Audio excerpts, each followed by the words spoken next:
Germán Garabano con nosotros, ministro de Justicia. Intentaremos deducir cuáles son sus 10 verdades, si las tiene, si tiene menos, si tiene más. Bienvenido y muchas gracias por venir. No, gracias a vos por la invitación, un gusto. ¿Tenemos otra justicia?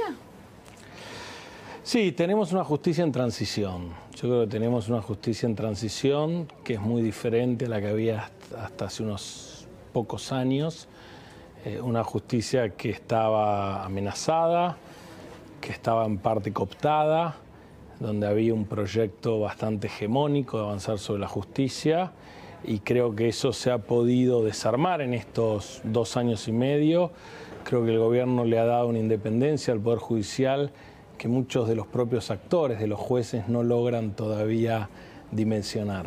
Acá un punto muy interesante. Estaba la justicia amenazada y el gobierno le ha intentado dar una independencia a la justicia que antes no sentía tener e inclusive se sorprende. Esto se entiende si uno vive en la Argentina. Ahora, si uno no vive en la Argentina, podría suponerse que quién es el gobierno o desde qué lugar le otorga independencia o no a la justicia, si es un poder independiente, supuestamente. Sí, yo creo que hay muchas maneras. Una, y ahí los periodistas tienen mucho que ver, es el marco de libertad de expresión y de respeto. Nosotros podemos recordar cómo durante la etapa anterior había un gobierno que sistemáticamente atacaba a jueces por sus nombres, controvertía fallos y pronunciamientos. Creo que esto es algo que desde el Ministerio de Justicia hemos sido muy prudentes, hemos incluso reservado nuestras opiniones sobre algunas cuestiones para tratar de que los jueces no sientan ningún tipo ni de presión ni de cuestionamiento y que se hagan de algún modo cargo frente a la sociedad de su tarea. ¿Existe esta independencia en la justicia? ¿Existe como tal o es una utopía? Yo creo que es un ideal sobre el cual se trabaja. Después cada juez tendrá sus propias restricciones, pero ya son restricciones que el propio juez, el contexto y la sociedad misma le impone, y creo que está bien que así sea, pero ya no es una presión desde otro poder del Estado como pareció existir durante mucho tiempo. ¿Cómo debería pararse un juez ahora con una lógica diferente, ¿no? Donde la opinión popular empieza a jugar un rol preponderante y pareciera ser que esto también podría ser un gran cuestionamiento a la justicia, ¿no? No dejarse guiar ni presionar, más allá del juzgamiento popular por el juicio oral y público, sobre estas presiones. Coincido, creo que es uno de los grandes desafíos del mundo moderno y es lo que sucede en muchos países, la independencia de los jueces frente a la sociedad. Para eso también en muchos países existe el juicio por jurados, que de hecho en Argentina hace pocos días generó mucha controversia y es algo que de a poco se va extendiendo y que nosotros impulsamos como lo fija la Constitución Nacional. Creo que ese es uno de los desafíos. Creo que los jueces tienen que poder marcar su diferencia eventual con lo que pueda opinar la sociedad, claro, o con lo que puedan opinar los medios. Y ahí yo creo que hay un tema crucial, que a lo mejor es muy técnico, pero voy a tratar de ser claro para la gente, que es que uno no puede o no debería controvertir a un juez por lo que resuelva. Sí puede tener una opinión diferente sobre la sentencia, sobre el contenido de su fallo. Lo que sí uno puede criticar, y ahí es donde la justicia a lo mejor estuvo más en deuda y tiene más esfuerzo, es sobre los procesos. Claro. La justicia tiene que garantizar procesos rápidos, transparentes, efectivos. Y ahí no estamos discutiendo de un criterio, de una opinión personal de un juez o de algo que uno puede decir, ¿por qué la gente critica la lentitud de la justicia? Está bien que la gente critique la lentitud de la justicia. Ahora, podemos discutir si la gente puede criticar que un juez absolvió a tal o condenó a otra persona, pero me parece que los procesos... Cuando hay arbitrariedades, eso naturalmente termina pasando. Definitivamente, y está bien que pase, pero ahí es donde el juez sí tiene que poder separarse, y para eso además existen los controles de la propia justicia. Tiene un juez de primera instancia, una cámara, eventualmente una corte. Lo que siempre ha puesto de algún modo en crisis y que es para mí lo que más afecta al sistema de justicia, y por eso nosotros trabajamos en este programa Justicia 2020, que la verdad que viene con mucho éxito, silencioso, casi invisible, tiene que ver con los procesos. procesos eficaces, procesos transparentes, procesos que den garantías pero que den respuesta. Y ese es el camino que tiene que transitar la justicia en estos próximos años. En líneas generales, después de entender, de conocer, de profundizar de cómo está funcionando la justicia en la Argentina, ¿cuál es su opinión respecto a los jueces? Yo creo que Argentina tiene excelentes jueces, en muchos casos con un nivel de formación muy alto, pero que siguen teniendo de algún modo esa deuda con la sociedad en términos de los procesos, los tiempos, la justicia como servicio público que resuelve los conflictos. ¿Cómo se mide entonces la excelencia? ¿Se mide por la formación, por su grado de intelectualidad o por la eficacia en hacer justicia? Bueno, ese es el desafío que tiene la justicia. Tradicionalmente siempre se le evaluó, y por eso yo respondí rápidamente, por la formación, por el proceso difícil de selección y los antecedentes. Yo creo que cada vez más la sociedad y desde el propio, de algún modo, gobierno, sí vamos en esa línea. Cada vez estamos más enfocados en esa eficacia y en esa respuesta. La renovación de la Corte, el nombramiento de Rosenkrantz ahora, ¿cómo ubica al gobierno y a su relación con la Corte Suprema de Justicia esta elección? No, nosotros tenemos la expectativa que no cambie nada. Nosotros teníamos una muy buena relación con Ricardo Lorenzetti, quien es presidente hasta el día de hoy, hasta el 1 de octubre, y esperamos seguir... ¿Una muy buena relación? Sí, y esperamos seguir teniendo la misma relación con el doctor Rosenkrantz, siempre en términos institucionales. Nosotros hemos tenido un trabajo institucional en lo que se denominó el programa Argentina sin narcotráfico, en temas de acceso a justicia. Recién venimos con la doctora Hayton de inaugurar un congreso de mediación que tiene que ver con el acceso a la justicia de la gente que más lo necesita, la más vulnerable, que tiene que ver con cómo la gente puede acceder a sus derechos y ejercerlos. Entonces son todas áreas donde nosotros hemos trabajado, la verdad, con la Corte en términos de políticas de Estado. Después los votos en relación a los fallos y demás, la Corte siguen siendo 5 miembros, todos los votos valen lo mismo y de esos temas en general no hablamos con la Corte. ¿Y qué lectura tiene cuando se indica que naturalmente Rosenkrantz es un hombre más ligado o más cercano a Macri que Lorenzetti y que esto podría alivianar las presiones que sí se tienen sobre causas también muy importantes? Desde el punto de vista de la opinión pública. La verdad es que no lo comparto. Creo que es una mirada superficial que solo tiene como sustento el hecho de que el presidente Macri fue quien postuló al doctor Rosenkrantz y al doctor Rosati, pero creo que no hay ningún otro elemento adicional como para sostener esta afirmación. Bueno, hablando de la Corte, hoy justamente se pronunció el abogado Cristina Fernández de Kirchner, uno de ellos, diciendo que existía la posibilidad de hacer una presentación directamente frente a la Corte Suprema de Justicia, cuestionando de alguna manera el proceso. ¿Qué opinión le merece esto? Sería raro, habría que ver cuál es la presentación. Hoy, la verdad que en nuestro país, como estamos, y lo decía Julio Blanc en su reportaje póstumo que hablaba de una libertad de prensa que no se había vivido, yo creo que hoy la justicia está de nuevo en un esquema de independencia y de funcionamiento como nunca antes se vio. Si ellos están en desacuerdo con un fallo del juez de primera instancia, existe la Cámara. Por encima de la Cámara Federal existe la Cámara de Casación Penal Federal. ¿Pero es normal saltearse la Cámara de Casación? Por eso sería extraño. Habría que ver en qué lo fundamentan y cuál es la razón. Y también me parece importante recordar que la mayoría de los jueces, por no decir todos los jueces de ese proceso, incluido el juez Bonadío y demás, fueron jueces que fueron designados por el peronismo o sectores ligados al peronismo y mantenidos durante toda la gestión del gobierno anterior. Es decir, es una justicia que fue de algún modo moldeada o elegida por lo que hoy es la oposición. Es decir, prácticamente ningún juez de todos ellos fue seleccionado por este gobierno, volviendo al paralelismo. Sería volviendo a la independencia, sí, volviendo a esta nueva justicia. estamos lejos de tener una justicia independiente. No, porque si todos los jueces, o la gran mayoría de ellos, fueron moldeados por el gobierno anterior, estamos hablando de personas que... Bueno, ese es el origen. No provienen de un lugar totalmente independiente, más allá de que ningún individuo es independiente, eso ya lo sabemos. Sí, pero eso es interesante. Nuestro sistema, si bien introduce el cambio del Consejo de la Magistratura con la reforma constitucional del 94, recordemos que en Estados Unidos, que es el origen de nuestra Constitución, los jueces tienen hasta afiliación política y lo que hay es, una vez que asumen la función de juez, hay un quiebre.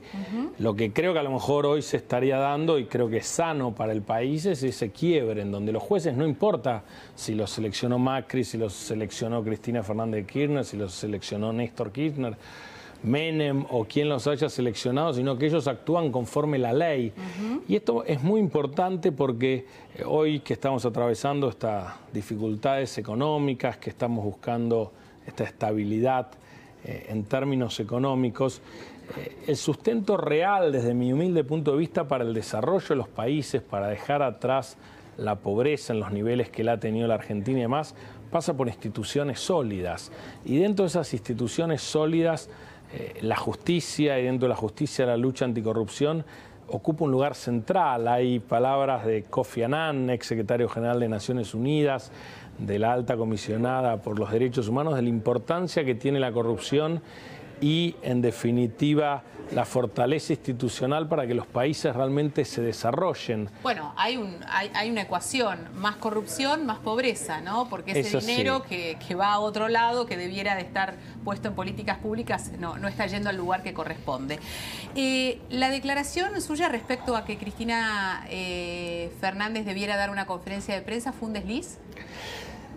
No sé si un desliz, en realidad me parece que es importante... y a lo mejor fue demasiado detallada, pero me parece que es importante y el presidente lo ha hecho y funcionarios del gobierno actual lo han hecho muchas veces. Incluso yo, que nunca he tenido denuncias penales en mi vida y me han hecho alguna en estos 2 años de gestión, hemos brindado explicaciones. Es decir, hemos brindado explicaciones de por qué eso era infundado, estaba mal. De hecho, yo inicié un proceso de mediación contra quien me denunció para hacerle un reclamo porque lo que él afirmaba era falso. Me parece que eso es lo que hoy está faltando, es decir, alguna explicación de qué fue lo que pasó, habiendo tantos exfuncionarios que están involucrados en estos hechos, incluso algunos que reconocen sus propias responsabilidades y le endilgan responsabilidades. Es raro que no se brinde una explicación. ¿Tiene relación con Cristina? ¿La conoció? ¿La conoce? No, creo que la vi alguna vez en algún acto oficial, pero no he tenido ningún contacto con ella. Su abogado también hizo una crítica fuerte respecto a su declaración sobre la conferencia de prensa. Desconozco, no tengo registro, la verdad. Ya no sigo los... En esto uno no sigue las noticias. Bueno, hablando de noticias y hablando de necesidad económica, tanto hablamos del déficit y de la necesidad de tener recursos, y uno de los grandes cuestionamientos que tiene la sociedad, que parece ser que siempre pasa, tiene que ver con el impuesto a las ganancias y los jueces. ¿Qué es lo que pasa y por qué su declaración, o si existe alguna postura personal y formal por parte del Ministerio de Justicia para preservar esto tal cual está? No, a ver, el gobierno, el presidente Macri, Mauricio, nos marcó desde un primer momento que eso era uno de los temas que la sociedad más reprocha al sistema judicial, y en su momento, cuando comenzamos la gestión, se trabajó sobre ese tema y finalmente el Congreso Nacional dictó una ley.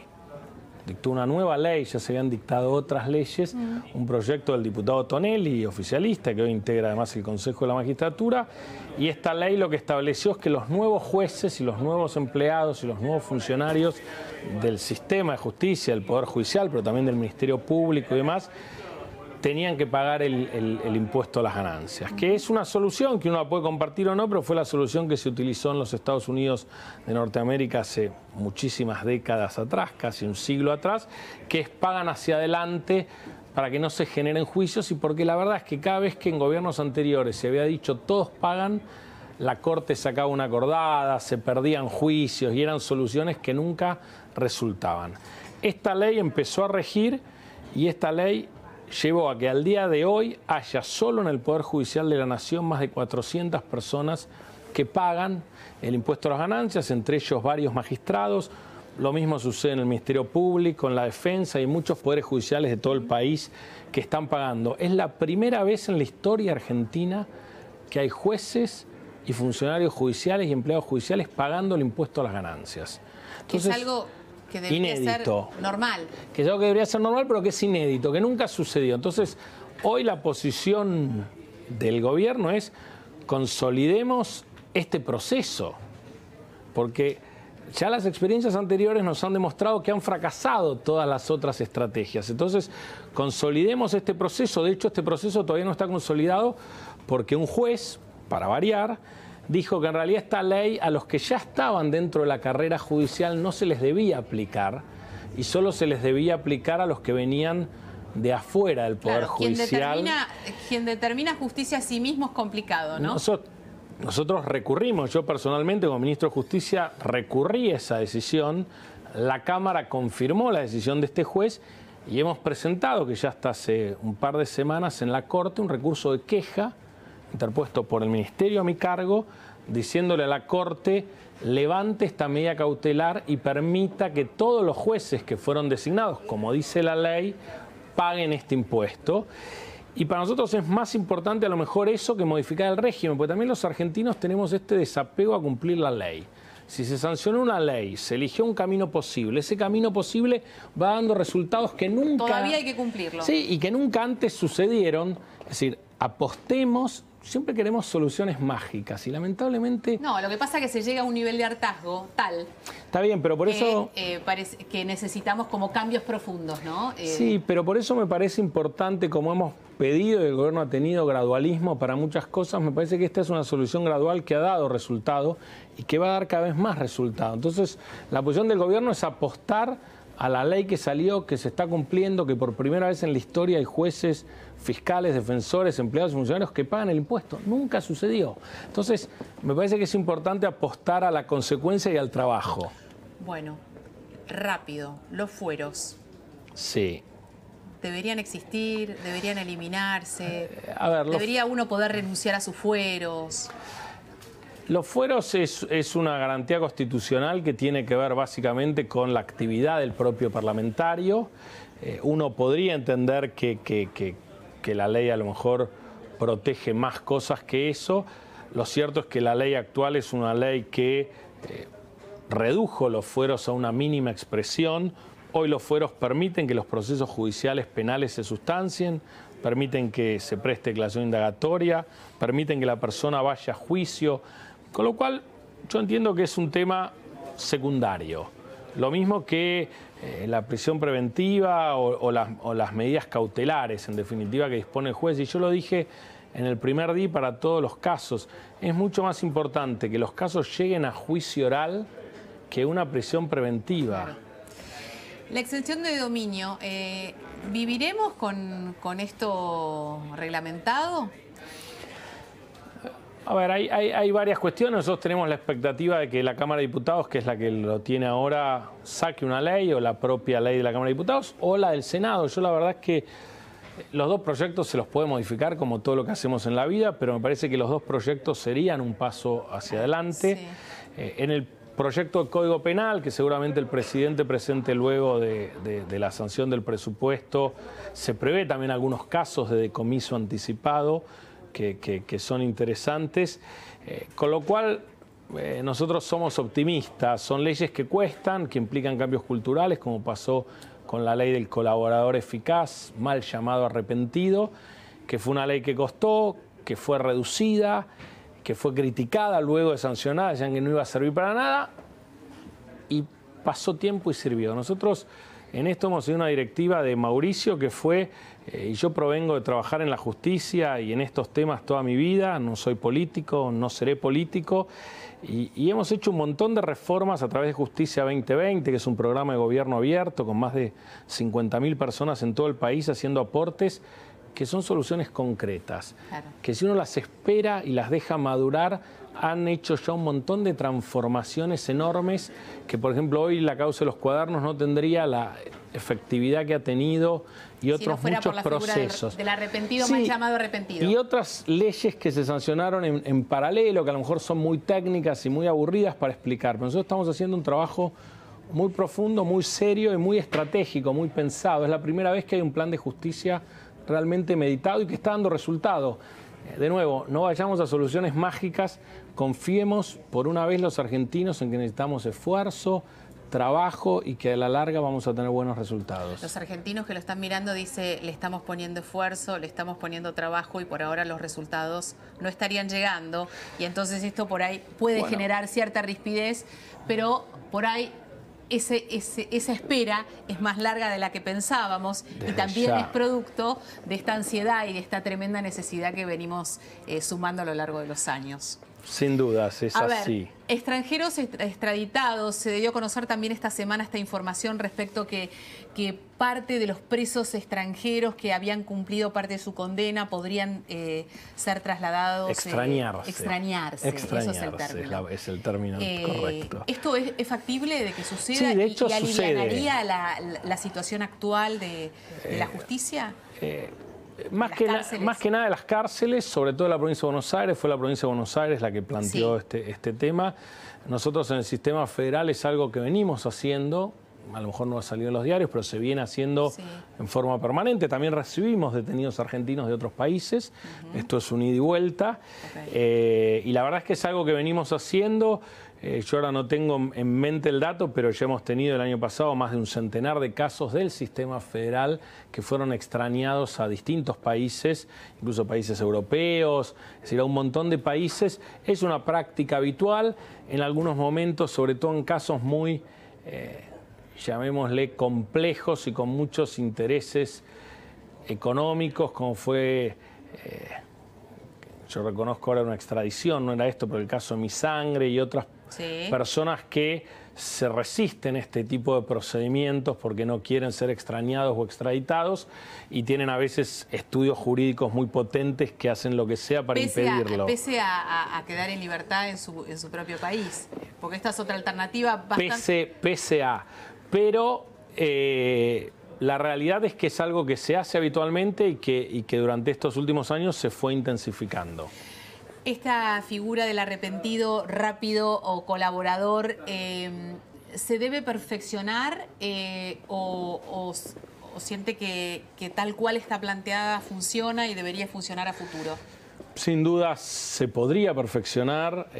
Cuando la ley salió hubo mucha discusión. De hecho, se eligió el modelo más restrictivo de arrepentido con más condiciones, es decir, el arrepentido más difícil fue el que finalmente salió, pero ha demostrado que fue útil. Entonces yo ahora lo que...